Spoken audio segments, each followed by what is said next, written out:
kan telemedicin ikke være med til at afhjælpe noget af det pres, som der ligger lige nu på sundhedsvæsenet? Vi ved det i realiteten ikke. Man kan håbe på det, men de forsøg, der er lavet med telemedicin, er ikke helt entydige i konklusionerne, fordi hvis det skal hjælpe noget, så skal telemedicin jo aflaste sundhedsvæsenet, så skal det jo erstatte noget andet. Og det er der altså knebet med videnskabeligt belæg for indtil nu. Mange af de forsøg, der er lavet, har sådan set ikke været lavet for ligesom at kunne lave eksempelvis en økonomisk evaluering og demonstrere de sundhedsmæssige effekter. Det har i virkeligheden mere været et forsøg på at vise, at det kan lade sig gøre. Vi har teknologien, men det er jo ikke det samme.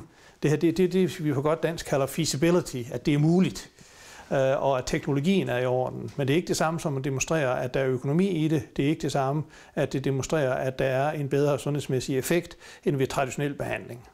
Hvis der skal spares penge, jamen så er det jo netop, at det helt centrale er, at så skal det erstatte noget andet. Så hvis for eksempel, at det er kroniske sår, jamen så skal det være med til at nedsætte besøgene på sygehusenes sårambulatorier, eller måske trække mindre på hjemmesygeplejen.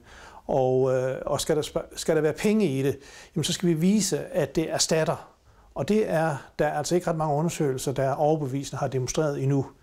Altså man kan håbe på det, og jeg håber og tror også på det, men den mere kølige overvejelse, om der er videnskabelig dokumentation, der er kun at sige, at den er sparsom på nuværende tidspunkt.